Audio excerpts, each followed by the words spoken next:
A very warm welcome all of you. I hope you are doing well. My name is Nadeem. Today we will understand what is LPG. LPG stands for liberalization, privatization and globalization. Most of you were thinking that LPG stands for liquid petroleum gas, but that is another LPG.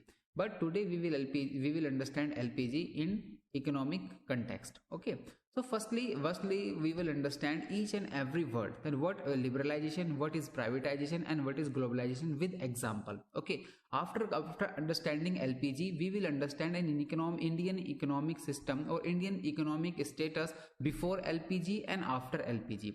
After understanding before and after LPG Indian economic status, we will attempt few MCQs which would help you in your examination. Okay, so firstly we will understand what is LPG. Liberalization, privatization and globalization. Okay, so LPG stands for, there's a mention that refers to set of economic reforms. When you are reforming our Indian economy, or when you are reforming any economy, any country's economy, and we are adopting liberal, private and global, so that's called LPG. Okay, when we are opening our economy to international trade, for example जैसे कि आपके यहाँ पर international काफ़ी brands हैं. For example हम ले सकते हैं, आपके पास जैसे BMW है, आपके पास मर्सिडीज है, या फिर और बहुत होंडा है, सोनिक है. ये सब क्या है, बाहर की कंपनियां हैं. दे आर फॉरेनर्स कंपनीज है ना. तो फॉरेन की कंपनी है, वो हमारे यहाँ पर आकर वर्क कर रही है और हमारे यहाँ पर सर्विस प्रोवाइड करा रही है, मैन्युफैक्चरिंग कर रही है, जिसकी वजह से हम, क्योंकि वो ऐसा क्यों कर पा रही हैं, क्योंकि हमारा जो इंडियन इकोनॉमी है उसने LPG को अडॉप्ट किया है, उसने ग्लोबलाइजेशन को अडॉप्ट किया है और उसने लीज किए, मतलब लूज कर दिए हैं जो बहुत ज्यादा टफ थे, जो बहुत ज्यादा रूल्स और रेगुलेशन बहुत टफ थे, उनको ईज कर दिया है, ताकि जो है बाहर से भी लोग आकर यहाँ पर मैन्युफैक्चरिंग कर सकें, चीजों को प्रोड्यूस कर सकें और आम जनता तक चीजों को पहुंचा सकें. उसी तरीके से हमारे कंट्री में ना कि सिर्फ बाहर के लोगों के लिए, इंडिया के लोगों के लिए भी आसान कर दिया है, जिससे कि वो अपना ट्रेड कर सकते हैं, मैन्युफैक्चरिंग कर सकते हैं, सर्विस दे सकते हैं अपने इंडियन के रूल रेगुलेशन के हिसाब से. LPG से पहले ऐसा होता था कि सब चीज पर गवर्नमेंट का कंट्रोल था, सब चीजों पर गवर्नमेंट का कंट्रोल था. इवन ब्रेड से लेकर के एरोप्लेन तक सभी चीजें गवर्नमेंट ही ऑन करती थी. गवर्नमेंट अपने PSUs के थ्रू, हैवी इंडस्ट्रीज के थ्रू, उन सभी के थ्रू मैन्युफैक्चरिंग कराती थी. जितना मैन्युफैक्चर हो पाता था उतना ही सप्लाई हो पाता था. तो सभी चीजों पर गवर्नमेंट का कंट्रोल था. लेकिन उस कंट्रोल को गवर्नमेंट ने जब लूज करना शुरू किया और लोगों को इन्वाइट किया, देखो अब इससे आप सब कुछ क्लियर हो जाएगा.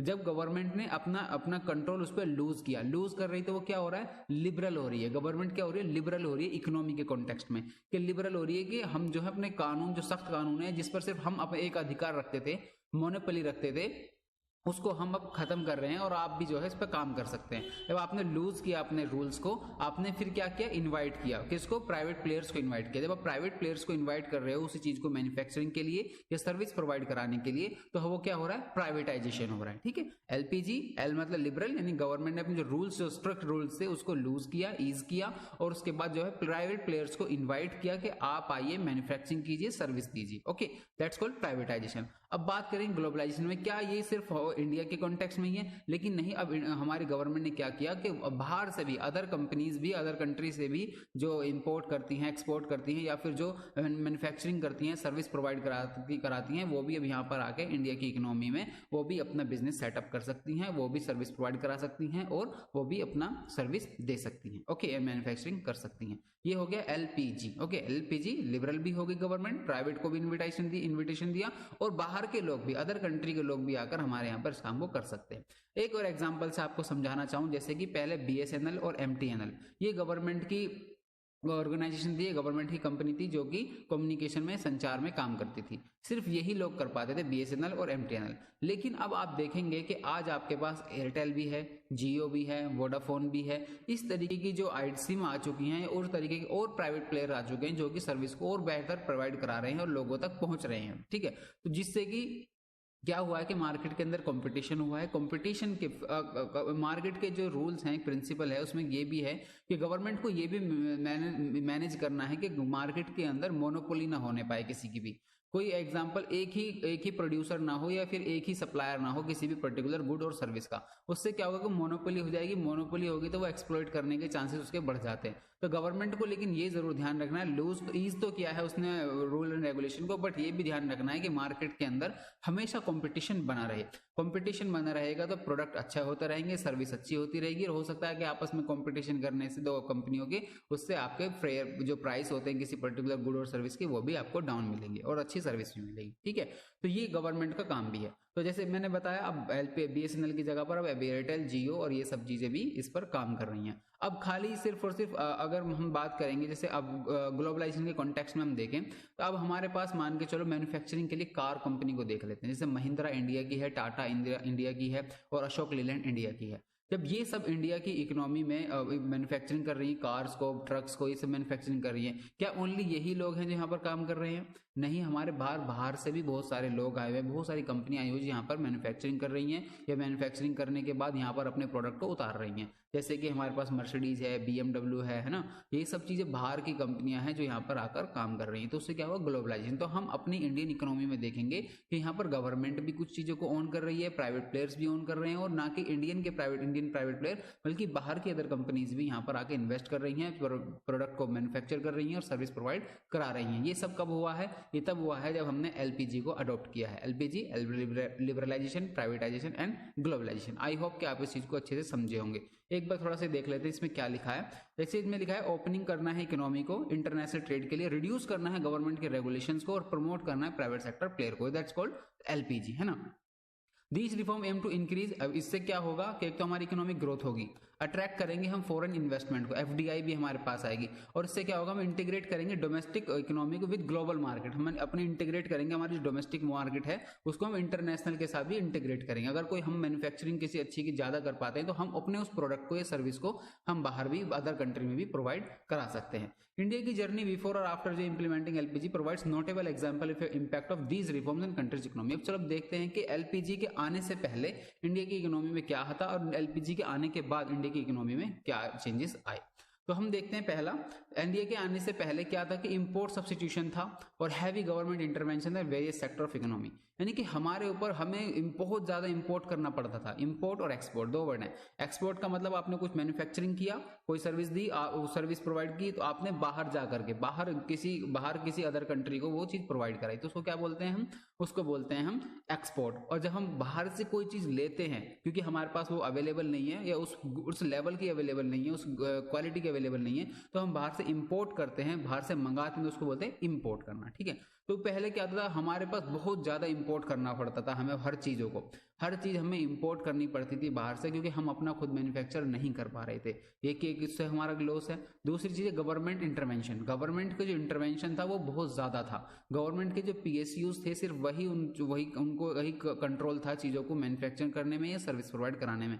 तो जिससे क्या हो रहा था कि बहुत लिमिटेड सप्लाई हो रही थी, डिमांड बहुत ज्यादा थी, जिससे कि ना तो रोजगार पैदा हो पा रहे थे, और जिसकी वजह से हमारा क्या है, फॉरेन रिजर्व भी हमारा कम होता जा रहा था। क्योंकि उससे क्या हो रहा था, हम इंपोर्ट करते थे, हम उनको डॉलर में पे करते थे, जिससे कि हमारा जो हमारा फॉरेन रिजर्व था वो भी कम होता जा रहा था। तो इससे क्वेश्चन भी बन सकते हैं MCQs में कि इंपोर्ट करने से क्या फॉरेन रिजर्व बढ़ता है कि घटता है, इस तरीके से भी क्वेश्चन आपसे पूछे जा सकते हैं। ठीक है, अब इसमें क्या लिखा था, country had highly regulated protected economy with limited exposure. बहुत लिमिटेड एक्सपोजर था इंटरनेशनल ट्रेड के लिए। Public sector dominated by key industries, government control most of the economy leading to the low growth. जब गवर्नमेंट इन सब चीजों को own करती है, और एग्जांपल के तौर पर हम समझना चाहें, जैसे कि BSNL है, गवर्नमेंट की है, एक एयरटेल है या जियो का एग्जांपल ले लेते हैं। एक BSNL की सर्विस आप देखते हैं और एक जियो की सर्विस आप देखते हैं, किस लेवल में फर्क है, दोनों में कितना फर्क है।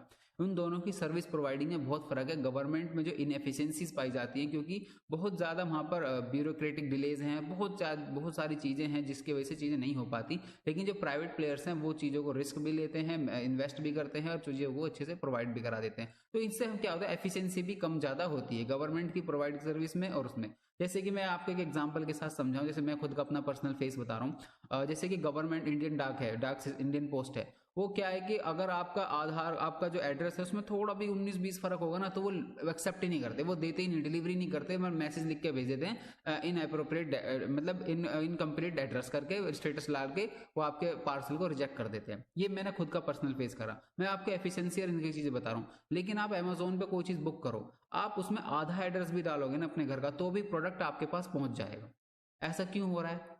ऐसा इसलिए हो रहा है क्योंकि वहां पर जो है टेंडेंसी होती है लोगों के अंदर कि हम तो गवर्नमेंट जॉब है हमारी, तो हमें तो कुछ करने की ज्यादा जरूरत नहीं है, हमें कौन ऐसे निकाल सकता है। लेकिन वहां पर वो अलग पैटर्न है कि वहां पर वो एक अलग इशू है, उसके लिए अलग तरीके से रूल्स और रेगुलेशन बनाए जा सकते हैं। जहां पर प्राइवेट सेक्टर में एक एम्प्लॉय का एक्सप्लॉयटेशन होता है, वो अलग चीज है, उसके लिए हम अलग से बात करते हैं। लेकिन सर्विस प्रोवाइडिंग में जो मैं आपको बता रहा हूँ, वो हाफ, अगर आप आधा एड्रेस भी बता दोगे ना तो भी आप तक पार्सल पहुंचा देगा, आपको कॉल करेगा, मिलने आएगा, लैंडमार्क पे पहुंचेगा, वो आप तक पहुंचा देगा चीजों को। तो इससे भी एफिशिएंसी और इनएफिशिएंसी का पता लगता है, ठीक है। जिससे कि गवर्नमेंट के पीएसयूज, गवर्नमेंट की इंडस्ट्रीज पिछड़ती चली गई, प्राइवेट सेक्टर ने जिसमें चीज को ऑन किया उसी को अप करते जा रहे हैं। लेकिन प्राइस बढ़ जाता है, उनका एक्सप्लॉयटेशन बढ़ जाता है, वो अलग चीज, उसको रेगुलेशन करने के लिए गवर्नमेंट काम कर सकती है। ओके, नेक्स्ट क्या है, एग्जाम्पल दे रखा है इसमें, जैसे किससे क्या हुआ था, लो इंडस्ट्रियल ग्रोथ हुआ था हमारा, हाई फिजिकल डेफिसिट, जितना हम कमा नहीं पा रहे उससे ज्यादा हमारा खर्च हो जा रहा है, फिजिकल डेफिसिट बहुत ज्यादा था हमारा, बैलेंस ऑफ पेमेंट क्राइसिस था, जिसके वजह से हमें बहुत ज्यादा परेशानी का सामना करना पड़ा था, जिसके बावजूद ही हमें एलपीजी को अडॉप्ट करना पड़ा 1990s के अंदर। ओके, नेक्स्ट देखते हैं। अब एलपीजी आने के बाद क्या हुआ, जब एलपीजी 90s के अंदर आया, ठीक है, embark in path of economic liberalisation open its market to foreign investment and trade. जब इसने ओपन कर दिया अपने आप को, लिबरल हो गया कि फॉरेन मार्केट के लिए, फॉरेन इन्वेस्टमेंट के लिए अपने आप को ओपन किया, ओपन डोर की नीति भी चली थी पहले 1978 में।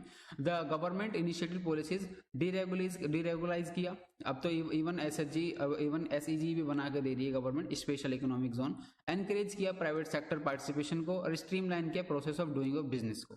ये सब इसका क्या हुआ, ये हमें फायदा मिला इसका एलपीजी के आने की वजह से। इंक्रीज हुआ हमारा फॉरेन इन्वेस्टमेंट, इंक्रीज हुआ, बाहर से अदर कंपनी आने लगी, वो इन्वेस्टमेंट करने लगी, हमारे लैंड पर आए हैं, हमारे यहाँ पर इन्वेस्टमेंट करेंगे, हमारे से गुड्स खरीदेंगे, रॉ मटेरियल खरीदेंगे, लेबर हायर करेंगे, जिससे कि इंप्लॉयमेंट भी बढ़ा है। टेक्नोलॉजिकल एडवांसमेंट हुआ है, रैपिड ग्रोथ हुआ है काफी सेक्टर्स में, ये एलपीजी को अडॉप्ट करने के बाद हुआ है, ठीक है। ये कुछ एग्जांपल इसमें दे रखा है कि post LPG India witness surge foreign direct investment, FDI बहुत ज्यादा सा आया, और सेक्टर में जैसे इंफॉर्मेशन टेक्नोलॉजी, टेलीकम्युनिकेशन और मैन्युफैक्चरिंग, जिसका रिजल्ट ये रहा कि हमारे यहाँ पर IT service, automatic, pharmaceutical, contribution to the economic countries growth development, and additionally the service sector including IT and business process outsourcing, the experience substantial growth making it India's global hub for the outsourcing services। तो वही सब चीजें इन्होंने क्या बताई इस example के साथ कि इसके आने के बाद हमारे यहाँ पर एफडीआई भी बहुत बड़ा, आईटी फार्मास्यूटिकल कंपनी भी का, मैन्युफैक्चरिंग भी बड़ा, सर्विस भी बड़ी, और बहुत तरीके से हमारे यहाँ पर एलपीजी आने की वजह से हमारे इंडियन इकोनॉमी में रिफॉर्म होना शुरू हुआ, और नई नई जॉब्स क्रिएट हुई, मैन्युफैक्चरिंग की हमारी कैपेसिटी बढ़ी, क्वांटिटी के साथ साथ हम क्वालिटी भी मेंटेन कर पाए। ओके, अब आगे बढ़ते हैं, अब देखते हैं कुछ हम एमसीक्यूज आपकी स्क्रीन पर आपको नजर आ रहे होंगे। पहला एमसीक्यू जो आपके यहाँ पर आपको नजर आ रहा है वो ये है कि अब इसने पूछा, वो सिंपल सा छोटा सा क्वेश्चन है, इसने पूछा है आपसे कि एलपीजी में जो पी है वो पी किसका स्टैंड करता है, मतलब पी का मतलब क्या है, पैट्रियटिज्म यानी कि देशभक्ति, या प्राइवेटाइजेशन, या प्रोस्पेरिटी, या पॉलिसी। तो आपका सामने आंसर बहुत ईजी है इसका, आप देख सकते हैं स्क्रीन के ऊपर, इसका आंसर है हमारा प्राइवेटाइजेशन। ओके, नेक्स्ट है हमारा, नेक्स्ट क्वेश्चन है हमारा, which decade did India initiated LPG, कौन से डिकेड में इंडिया ने डिकेड शुरू किया। तो आपके सामने से मैंने अभी लास्ट स्लाइड में बताया, आप चलो इसका आंसर कमेंट बॉक्स में बताना। ओके, नेक्स्ट है, what is the primary aim of liberalisation in context of LPG. LPG के कॉन्टेक्स्ट में लिबरलाइजेशन है, उसका कॉन्टेक्स्ट क्या है, मतलब उसका प्राइमरी एम क्या है। इंक्रीज करना है गवर्नमेंट के इंटरवेंशन को, क्या सच, या प्रमोट करना है प्रोटेक्शनिज्म को, या एनकरेज करना है मार्केट कंपटीशन को, या एक्सपैंड करना है पब्लिक सेक्टर डोमेन को। देखो इसका आंसर बहुत इजी है, पहला क्या कह रहा है, इंक्रीज करना है गवर्नमेंट इंटरवेंशन। तो गवर्नमेंट इंटरवेंशन इंक्रीज नहीं करना है, गवर्नमेंट इंटरवेंशन को तो कम करना है। प्रोटेक्शनिज्म क्या होता है कि प्रोटेक्शनिज्म ये होता है कि हम जब अपनी इकोनॉमी को बचाने के लिए ऐसे रूल्स एंड रेगुलेशन बना देते हैं, या अपनी मैन्युफैक्चरिंग सर्विस को, यूनिट को बचाने के लिए, ताकि बाहर से कोई सेम प्रोडक्ट बना रहा है तो हम उस पर इतना टैरिफ लगा दें, इतना टैक्स लगा दें कि वो यहाँ पर हमारे कंपटीशन में हमारे यहाँ का जो कंज्यूमर है वो अपने डोमेस्टिक को ही खरीदे, ना कि भारत के आए हुए को, ठीक है। तो उसी को बोलते, जब हम इस तरीके से डिजाइन करते चीजों को तो उसको बोलते हैं प्रोटेक्शनिज्म। जैसे कि भी अमेरिका के अंदर चला था, ट्रंप ने ही बोला था, प्रोटेक्शनिज्म की इन्होंने जो है पॉलिसी अपनाई थी। उसके बाद क्या एनकरेज करता है मार्केट कंपटीशन को, क्या मार्केट कंपटीशन को एनकरेज करेगा लिबरलाइजेशन, ऑफ कोर्स करेगा। तो इसका सही आंसर क्या होगा, सी होगा। एक्सपेंड करेगा पीएससी पब्लिक सेक्टर, तो एक्सपेंड नहीं करेगा बल्कि उससे अपना लूज करेगा अपने उसको, ठीक है। नेक्स्ट क्वेश्चन देखते हैं अपना क्या कहता है आपका। नेक्स्ट क्वेश्चन है आपके सामने, what is the main purpose of privatisation, privatisation का क्या मकसद है। इंक्रीज करना है गवर्नमेंट कंट्रोल को। आप बहुत आसानी से इनका आंसर दे सकते हैं, ठीक है, एक तरीके से आप प्रिपेयर हो जाएंगे, समझ जाएंगे, ठीक है। तो आप इसका तो बता ही दीजिए, आप कमेंट बॉक्स में बताइए पहले का आंसर क्या होगा, ठीक है। मैं नहीं बताता, मैं अगले क्वेश्चन पे जा रहा हूँ। Which sector saw significant growth due to globalisation in era.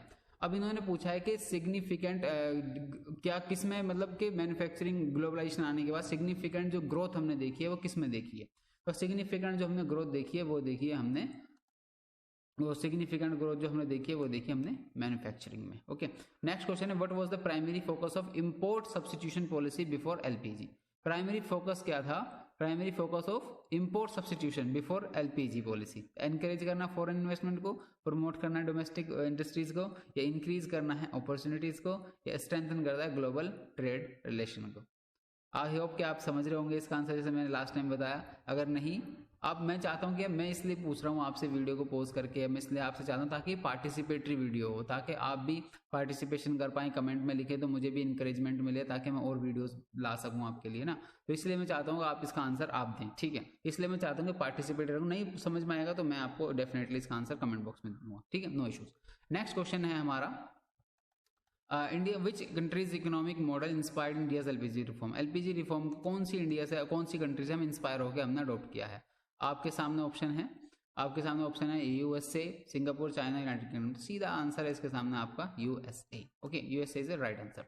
Next question, what was the immediate impact of LPG on India's economy, India's GDP growth. Immediate impact क्या पड़ा था उसकी ग्रोथ पर, डिक्रीज हुई थी, कोई चेंज आया था, स्लाइटली चेंज आया था, या फिर सिग्निफिकेंट इंक्रीज हुआ था। देखो स्लाइड शुरू में इन्हीं इमीडिएट इंपैक्ट जो शुरुआत में हुआ था तो वो स्लाइटली इंक्रीज तो करा था, क्योंकि उससे क्या हुआ था, हमारी एलपीजी में जीडीपी में ग्रोथ होगी, क्योंकि जब हमारे मैन्युफैक्चरिंग के लिए पहले कोई एक कंपनी थी सिर्फ जो गवर्नमेंट ओन करती थी, वो एक चीज को प्रोडक्ट बनाती थी, ठीक है। अब वो ऐसी 10 बनी गई है, तो अब रॉ मटेरियल ज्यादा लगेगा, लोग ज्यादा लगेंगे, जिससे क्या होगा कि हम एम्प्लॉयमेंट जनरेट कर पाएंगे, मैन्युफैक्चरिंग जनरेट कर पाएंगे, एक बड़ी मार्केट को हम एड्रेस कर पाएंगे, ठीक है। तो इससे क्या हुआ था, इंक्रीज हुआ था। What were the major challenges associated with the LPG reform. LPG reform करने के टाइम पर क्या बड़े चैलेंजेस हमारे सामने थे, जिससे क्या होता है, increase inflation and corruption, reduce कर दिया फॉरेन इन्वेस्टमेंट एंड ट्रेड को, डिक्रीज कर दिया अनएम्प्लॉयमेंट को, अनएम्प्लॉयमेंट एंड पॉवर्टी को, या इंप्रूव किया इंफ्रास्ट्रक्चर एंड टेक्नोलॉजी को। चैलेंजेस पूछा इसमें, चैलेंजेस क्या था इसमें, इंपैक्ट नहीं पूछा उसका, पूछा मेजर चैलेंज क्या था हमारा। What was the major challenge associated with LPG reform in India. इससे क्या था हमारा सबसे बड़ा, जैसे मैंने आपको बताया, हमारे पास फॉरेन रिजर्व जो था ना बिल्कुल खत्म हो चुका था। हमारे पास कुछ ही हफ्तों का या महीने का सिर्फ हम बाहर से ऑयल इंपोर्ट कर सकते थे, बस इतना हमारे पास फॉरेन रिजर्व बचा था। उसके कॉन्टेक्स्ट में ध्यान में रखते हुए हमने एलपीजी को क्या किया था, अडॉप्ट किया था। जिसने क्या किया था, रिड्यूस किया था हमारे फॉरेन डिक्रीज इंप्रूव किया था, increase inflation and corruption. Okay, inflation इसलिए बढ़ गया क्योंकि बहुत ज्यादा चीजें आउट ऑफ, जैसे करप्शन तो बढ़ा है क्योंकि जो गवर्नमेंट लीज करेगी, लेकिन कुछ तो ऐसी चीजें होंगी ना रेगुलेशन जिनकी वजह से चीजें तुम अप्लाई कर पाओगे कहीं जाओगे, तो करप्शन के भी चांसेस थे उसको बढ़ने के, ठीक है। आगे बढ़ते हैं नेक्स्ट क्वेश्चन। नेक्स्ट क्वेश्चन है हमारा, what was the primary objective of globalising India's economy under LPG reform. अब इसमें प्राइमरी ऑब्जेक्टिव पूछा है ग्लोबलाइजेशन का, ग्लोबलाइजेशन बताना है सिर्फ हमें, है ना। अब एलपी को भूलो, ग्लोबलाइजेशन के कॉन्टेक्स्ट में बताना है इसका ऑब्जेक्टिव क्या था। आइसोलेशन फ्रॉम इंटरनेशनल मार्केट, बिल्कुल नहीं। प्रोमोटिंग प्रोटेक्शनिज्म, बिल्कुल नहीं। Enhancing global trade and investment, okay. Limit foreign investment, बहुत इजी आंसर है, इसका आंसर है हमारा सी। ओके, नेक्स्ट क्वेश्चन है, which industry experienced significant growth due to globalisation in era of LPG. तो इसमें जो सबसे ज्यादा ग्रोथ जो किसी ने देखी थी वो थी हमारी टेक्सटाइल इंडस्ट्री, क्योंकि पहले से भी हमारे यहाँ पर काफी यूनिट्स थी उनकी, क्योंकि अब एलपीजी आने के बाद से वो और ज्यादा बढ़ गई थी तुरंत, ठीक है। उसके बाद देखते हैं next question, what led to increase competition in Indian market during LPG. किसने what led to increase competition, किसने इंक्रीज कर दिया था इंडियन मार्केट में एलपीजी के दौरान। सबसे पहला आपका आंसर है गवर्नमेंट सब्सिडीज। कंपटीशन इंक्रीज करना, देखना गवर्नमेंट की सब्सिडीज देना, या प्रोटेक्शनिस्ट पॉलिसीज, या फिर ट्रेड बैरियर्स, या फिर मार्केट लिबरलाइजेशन। बताइए आप थोड़ा सोचो इस बारे में। मैं चाहता हूँ कि कुछ क्वेश्चन के आंसर आप दें, कुछ क्वेश्चन के आंसर मैं दूं, जिससे कि पार्टिसिपेटरी रह सके दोनों तरीके से, ठीक है। अभी तो जैसे मैं रिकॉर्ड कर रहा हूँ तो अभी तो आंसर आप नहीं दे पाएंगे, यूट्यूब पर अपलोड हो जाएगी तो आप इसका आंसर दे पाएंगे। तो थोड़ा सोचना और इसके बारे में मुझे इसका आंसर दो। Okay, next question, how did the LPG reforms impact India's foreign FDI.